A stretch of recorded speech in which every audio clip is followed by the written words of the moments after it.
Couturière, couturier, bonjour à tous, bienvenue dans cette nouvelle vidéo. Aujourd'hui, c'est un petit tuto que je vous propose, un tuto tout simple pour faire une housse de coussin ou une housse d'oreiller à volant plat. Les volants plats, c'est ce truc-là tout autour, tout plat, tout beau, et avec une ouverture comme ceci à l'arrière. Hop là, vous voyez que mon coussin, il est caché complètement à l'intérieur de ma housse. Voilà, c'est tout bête à faire. Ça prend un petit peu de temps parce qu'il y a toute cette surpiqûre au point de bourdon qui est, on va pas se le cacher, longue. C'est pas difficile, mais c'est long, mais c'est joli. Donc on y va. Pour ce tuto, il n'y a pas de patron à télécharger. On va partir d'un de vos coussins pour fabriquer la housse. Donc voilà, vous pouvez vraiment partir de n'importe quel coussin de forme carrée ou rectangulaire. Ça marchera quoi qu'il arrive si vous savez faire une petite addition. Voici le matériel dont nous allons avoir besoin pour la couture de cette housse de coussin. D'abord, il va vous falloir un coussin ou un oreiller, de la taille que vous voulez et au format carré ou rectangulaire. Les deux fonctionneront sans aucun problème. Puis, il vous faudra du tissu. Moi, pour ce tuto, je vais utiliser ce tissu jacquard, qui est un tissu typiquement d'ameublement. Donc, c'est un tissu plutôt épais, plutôt résistant. Ça va être idéal pour faire de la déco. Mais évidemment, vous pouvez parfaitement utiliser des toiles beaucoup plus légères et fines pour faire notamment des housses d'oreiller qui seront beaucoup plus agréables du coup pour dormir que ce tissu d'ameublement qui est doux, mais qui est un peu plus rêche, un peu plus épais, quoi. En tout état de cause, si vous voulez retrouver exactement le même tissu que j'ai utilisé pour ce tuto, le lien direct est juste en dessous dans la description. Et enfin, dernière petite chose, il va nous falloir une bobine de fil qui va nous servir à faire le point de bourdon. Le point de bourdon, c'est pour résumer, c'est un zigzag très rapproché, très fin, qui sert, là en l'occurrence, à marquer les volants tout autour, comme ceci, et donc qui apparaît. Donc il faut un fil qui contraste un petit peu avec le tissu. Ça fonctionne si vous faites également un fil exactement de la même couleur que votre tissu principal, si c'est un tissu uni. Ça peut être très joli d'utiliser par exemple, je sais pas, un jaune moutarde avec un fil exactement de la même teinte. Ça fonctionne. À vous de voir en fait, plus le fil sera contrastant, sera contrasté, plus il se verra. Et donc plus il va falloir être précis dans lorsque vous allez coudre. Parce que si vous me faites une surpiqûre comme ça, qui fait comme ça peut être un style, mais c'est rarement réussi. Allez, on va commencer par prendre les mesures du coussin pour lequel nous allons fabriquer la housse. On va partir d'une des coutures sur le côté et on va aller de l'autre côté.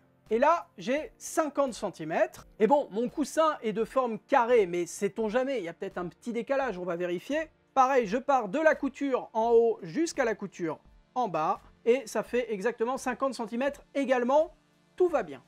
Pour faire cette housse de coussin ou d'oreiller, il va nous falloir deux rectangles de tissu. Je vous montre. Le premier rectangle, c'est celui-ci. Hop là, il est tout petit, vous voyez, il fait juste cette partie-là. Et le second rectangle est un petit peu plus long. Il commence ici, donc à l'intérieur. Il remonte comme ça, il redescend comme ça et il s'arrête ici. Donc celui-là est beaucoup plus long. Et pour ces deux rectangles de tissu, ils font à chaque fois la même longueur. Hop, je vais faire un petit peu de place pour poser les calculs. Pour le plus grand rectangle, sa largeur correspond à la largeur de votre coussin plus 12 cm. Et pour sa longueur, c'est donc la longueur du coussin plus 37 cm. Pour le second rectangle, sa largeur, c'est toujours pareil, c'est-à-dire la largeur du coussin plus 12 cm. Et sa longueur, c'est la longueur du coussin plus 5 cm. Voilà, vous avez du coup les deux rectangles de tissu dont nous allons avoir besoin pour la couture de ce tuto. Et du coup, moi, je passe à la découpe des tissus. Pour découper les tissus, moi, je vais m'aider de cette grande règle parce que le plus gros rectangle que je dois découper fait 87 cm de long sur une largeur de 62. Je trace avec mon stylo friction et je découpe avec ma paire de ciseaux à tissu. Pour le second rectangle que je vais découper, il va faire 62 cm de large, comme tout à l'heure, et en longueur 55 cm. Une fois que vous avez vos deux rectangles de tissu, je vous conseille très sérieusement de les surfiler. Moi, je vais le faire avec une surjeteuse, c'est fait pour, c'est pratique et ça va vite. Mais évidemment, si vous n'avez pas ce genre d'outillage à la maison, si vous n'avez pas encore investi dans une surjeteuse, vous pouvez parfaitement le faire à la machine à coudre. soit avec le point de surfil si votre machine en dispose, soit avec un simple point zigzag. Et si vous ne voyez pas du tout de quoi je parle, j'avais fait un petit tuto il y a 3-4 ans de ça que je vous remets juste ici. Et on va maintenant former un ourlet à l'extrémité des deux rectangles de tissu. Donc là, je suis sur le petit côté du grand rectangle, on est dans le sens de la largeur, je replie mon tissu sur 1 cm, je donne un petit coup de fer pour marquer le pli, et je plie à nouveau sur 1 cm, et je mets des petites épingles ou des petites pinces pour maintenir l'ourlet.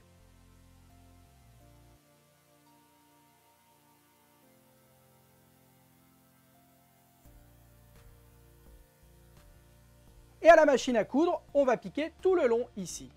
On va également faire un ourlet dans la largeur du petit rectangle.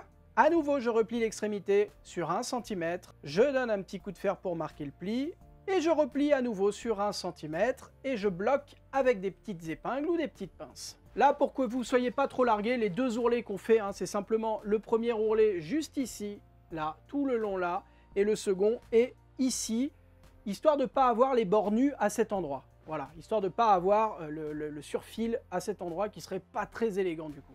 À la machine à coudre, on va piquer au point droit, au plus près du bord, avec le pied de biche standard, et on va débuter la couture par un point d'arrêt. Un point d'arrêt, c'est simplement une marche arrière suivie d'une marche avant à la machine à coudre, et le fait de piquer les points l'un sur l'autre bloque complètement les petits fils de couture et évite qu'ils ne se défassent avec le temps. On va faire des points d'arrêt au début et à la fin de chaque couture dans ce tuto. On pique tout le long et lorsqu'on arrive au bout, on termine la couture par un point d'arrêt.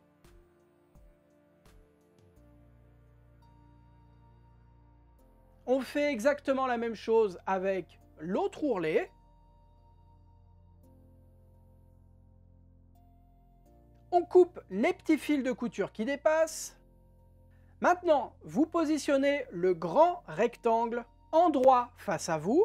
Vous voyez que l'ourlet que nous venons de faire est juste ici. Et de l'autre côté, par-dessus, vous venez mettre le second rectangle de tissu, endroit contre endroit. Vous alignez bien les bords. Et on va maintenant replier cette partie-ci sur 25 cm. Donc avec votre petite règle, vous mesurez pour que le rabat que nous venons de faire fasse bien 25 cm. Vous mettez une épingle ou une petite pince pour maintenir. On mesure de l'autre côté pour ne pas avoir de mauvaises surprises après et que le coussin soit complètement de traviole.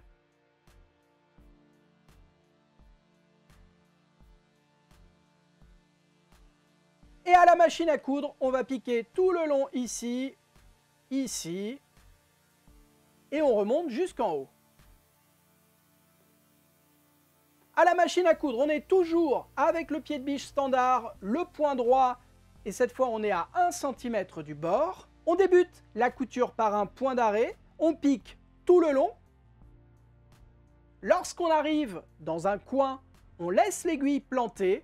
On relève le pied de biche, on tourne son ouvrage à 90 degrés, on rabaisse le pied de biche et on continue la couture.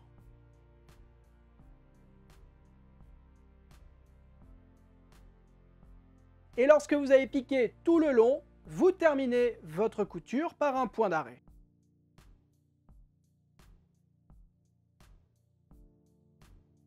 Pour avoir de beaux angles droits, on va les dégarnir. Avec votre paire de ciseaux à tissu, vous venez couper les angles à 45 degrés sans couper la couture que nous venons de faire. Alors oui, ça va couper le surfil que nous avons fait au tout début, mais c'est pas très grave, honnêtement.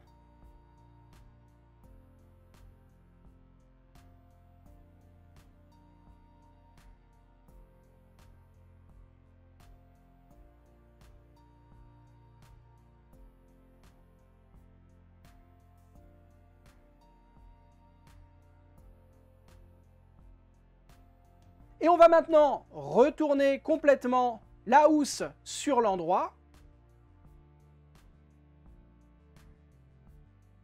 Et pour former de jolis angles, on va s'aider soit de ce petit outil comme moi, soit d'une aiguille à tricoter. En tout cas, quelque chose d'un petit peu pointu, mais pas trop pour pas trouer le tissu. et on va venir repousser les angles et leur donner une jolie forme.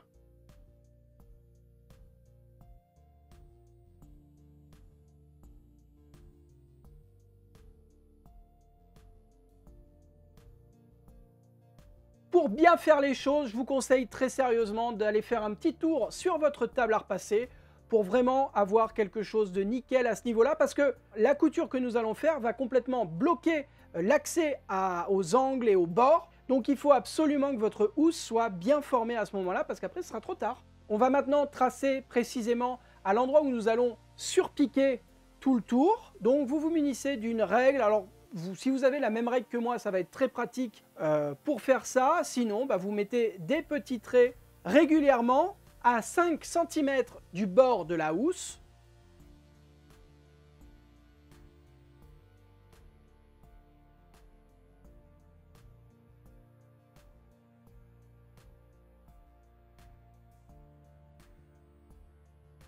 Et il est temps de se préparer à piquer avec son fil contrastant, ou son fil en tout cas décoratif, parce que c'est le moment de faire le point de bourdon.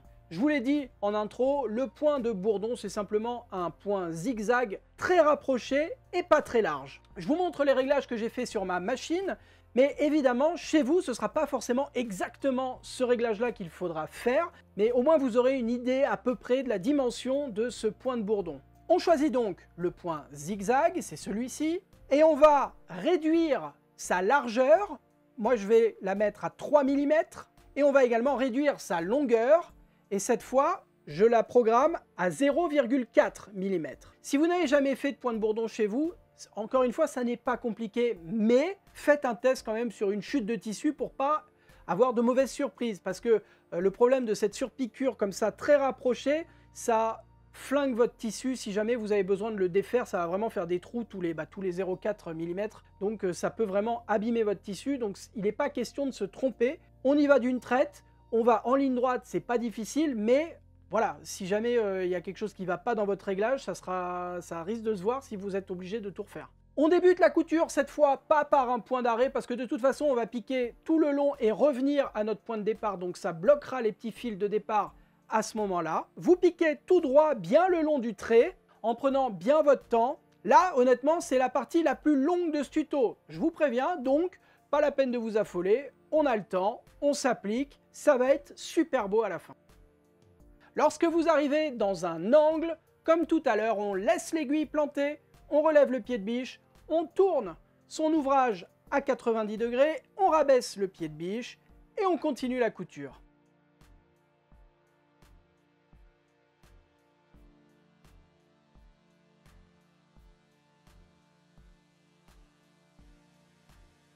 Et lorsque vous avez piqué tout le long de votre housse de coussin ou d'oreiller, vous terminez la couture par un petit point d'arrêt tout discret. On coupe les petits fils de couture qui dépassent et il n'y a plus qu'à rentrer votre oreiller ou votre coussin à l'intérieur de sa nouvelle housse et c'est terminé. Bravo à vous! Merci à toutes et tous d'avoir suivi ce tuto jusqu'ici. J'espère qu'il vous a plu. Si c'est le cas, vous connaissez la rengaine, vous pouvez me le dire en laissant un petit commentaire, un pouce en l'air et surtout en n'oubliant pas de vous abonner à la chaîne YouTube. C'est hyper important pour moi, c'est ma récompense finalement.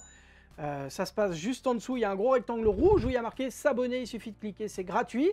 Si vous souhaitez soutenir mon travail, soutenir la chaîne, pouvoir me permettre de continuer comme ça à proposer des tutos de façon régulière, il y a un nouveau petit bouton qui s'appelle le bouton rejoindre. Rien d'obligatoire, j'ai pas besoin de ça pour vivre, mais c'est toujours un petit plus qui me permet de faire d'autres choses, d'essayer de proposer plus de choses différentes et tout. Bref, comme vous le sentez, moi je vous dis à la semaine prochaine pour de nouvelles vidéos. D'ici là, prenez soin de vous, bonne couture, bye bye.